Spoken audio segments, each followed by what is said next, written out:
संविधान की मूल संरचना क्या है? संविधान के बेसिक स्ट्रक्चर की संकल्पना संसद की संविधान संशोधन करने की शक्ति से जुड़ी हुई है। संविधान संशोधन की शक्ति अनुच्छेद 368 के तहत संसद को दी गई है, यानी संविधान में किस हद तक परिवर्तन किया जा सकता है। जब संविधान लागू हुआ और पहला संविधान संशोधन हुआ, तभी से यह सवाल खड़ा हुआ कि संविधान को किस हद तक बदला जा सकता है। इस संबंध में कई मामलों में उच्चतम न्यायालय में संसद द्वारा संविधान संशोधन की शक्ति को चुनौती दी गई। यह विवाद मूलतः इस बात को लेकर था कि संसद मूल अधिकारों में संशोधन कर सकती है या नहीं। वह इस मामले में सुप्रीम कोर्ट भी कोई परमानेंट और तार्किक व्यवस्था नहीं दे पाया था। सुप्रीम कोर्ट ने कहा कि संसद कुछ मामलों में मूल अधिकारों में संशोधन कर सकती है, जबकि कुछ मामलों में संसद मूल अधिकारों में संशोधन नहीं कर सकती। जिस तरह से सुप्रीम कोर्ट के निर्णय में बार बार परिवर्तन हुए, उससे संदेह की भी स्थिति उत्पन्न हुई व सुप्रीम कोर्ट और संसद में तनाव और गतिरोध की भी उत्पन्न हुआ। जैसे जब सुप्रीम कोर्ट ने कहा कि संसद मूल अधिकारों में संशोधन नहीं कर सकती है, तो ऐसे में संसद ने कानून बनाकर खुद को इतनी शक्तियां दे दी जिससे संसद जैसा चाहे और जब चाहे मूल अधिकारों व संविधान के किसी भी भाग में संशोधन कर सकती है। गोलकनाथ बनाम पंजाब सरकार 1967 का फैसला।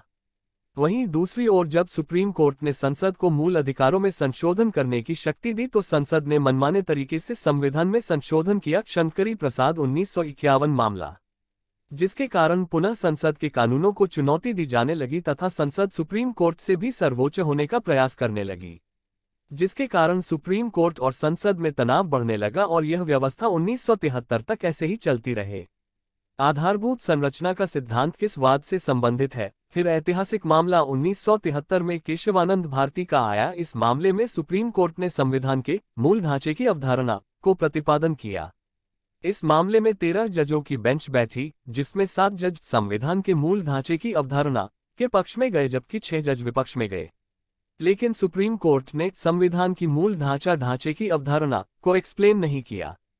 क्या हम संविधान के मूल ढांचे में संशोधन कर सकते हैं? सुप्रीम कोर्ट ने अपने इस फैसले में कहा कि संसद मूल अधिकारों सहित संविधान के किसी भी भाग में संशोधन कर सकती है, लेकिन संसद द्वारा किए गए संशोधन से संविधान की मूल भावना नष्ट नहीं होनी चाहिए, यानी संसद संविधान के मूल ढांचे में संशोधन नहीं कर सकती। यदि संसद इस तरह का संविधान संशोधन करती है जिससे संविधान की मूल भावना नष्ट होती हो, मूल ढांचे का उल्लंघन होता हो, तो इस तरह का संशोधन अवैध होगा और न्यायालय को इस तरह के संशोधन को निरस्त करने का अधिकार है। लेकिन सुप्रीम कोर्ट ने यह स्पष्ट नहीं किया कि मूल ढांचा क्या होगा। अतः सुप्रीम कोर्ट ने यह स्पष्ट कर दिया कि न्यायालय समय समय पर अपने सामने आने वाले मामलों की प्रकृति के आधार पर मूल ढांचे को निर्धारित करेगा।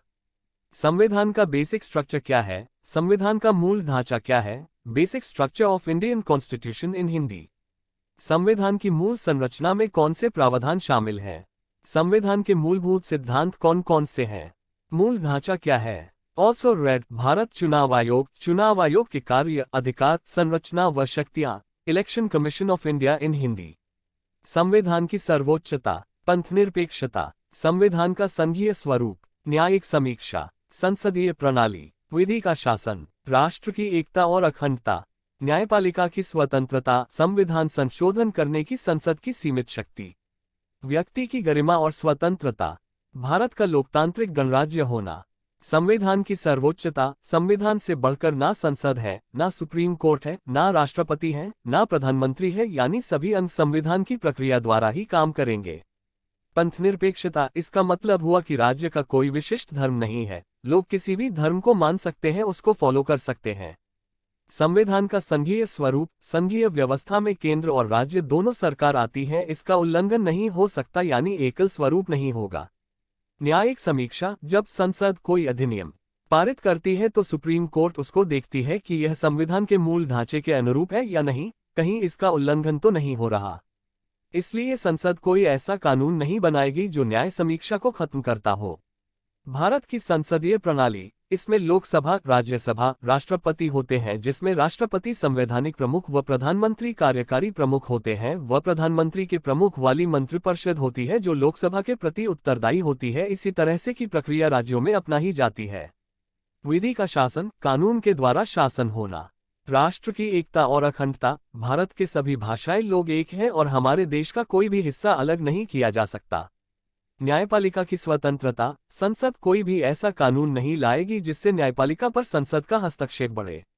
संविधान संशोधन करने की संसद की सीमित शक्ति। संसद संविधान को असीमित रूप से संशोधन नहीं कर सकती। व्यक्ति की गरिमा और स्वतंत्रता। अनुच्छेद 21 के तहत व्यक्ति की गरिमा का अधिकार। भारत लोकतांत्रिक गणराज्य होना। भारत लोकतांत्रिक गणराज्य होगा। सुप्रीम कोर्ट के मूल ढांचे से संबंधित फैसले कौन से हैं? भारत के प्रमुख केस। शंकरी प्रसाद बनाम भारत सरकार 1951। संसद को शक्ति दी गई थी, संसद संविधान के किसी भी भाग में संशोधन कर सकती है। सज्जन सिंह बनाम राजस्थान सरकार 1965। संसद संविधान के किसी भी भाग में संशोधन नहीं कर सकती। गुलकनाथ बनाम पंजाब सरकार 1967। संसद मौलिक अधिकारों में संशोधन नहीं कर सकती है। केशवानंद भारती बनाम केरल सरकार 1973। संसद संविधान के किसी भी भाग में संशोधन कर सकती है, लेकिन संविधान के मूल ढांचे में संशोधन नहीं कर सकती। इंदिरा गांधी बनाम राज नारायण नारायण 1975। सुप्रीम कोर्ट ने मूल ढांचे को बताया। मिनवा मिल्स बनाम भारत सरकार 1980। मूल ढांचे में न्यायिक समीक्षा और मौलिक अधिकार नीति निदेशक तत्व जोड़े। किहोतो होलोहन बनाम जाचिल 1992। मूल ढांचे में कानून का शासन को जोड़ा। S.R. बोम्मई बनाम भारत सरकार 1994। संघीय ढांचा, भारत की एकता और अखंडता, धर्मनिरपेक्षता, समाजवाद, सामाजिक न्याय और न्यायिक समीक्षा को मूल विशेषताओं के रूप में दोहराया गया। Also red. राष्ट्रीय मानवाधिकार आयोग क्या है व इसके कार्य, शक्तियां और संरचना? What is national human rights commission NHRC in Hindi. Basic structure doctrine अवधारणा को पहली बार जर्मन संविधान में लाया गया तथा अमेरिका में बेसिक स्ट्रक्चर को बेसिक स्पिरिट ऑफ कॉन्स्टिट्यूशन कहा जाता है। आगे की राह। मूल ढांचे का सिद्धांत सर्वोच्चता को बनाए रखने में सहायक है, लोकतंत्र के सिद्धांतों को बचाने में सहायक है। इसने लोकतंत्र के ढांचे को बचाने में महत्वपूर्ण भूमिका अदा की है। सोचने वाली बात है कि यदि संसद संविधान के किसी भी भाग में संशोधन करने की शक्ति रखती है तो भारत एक अधिनायकवादिता वाला देश बन सकता है।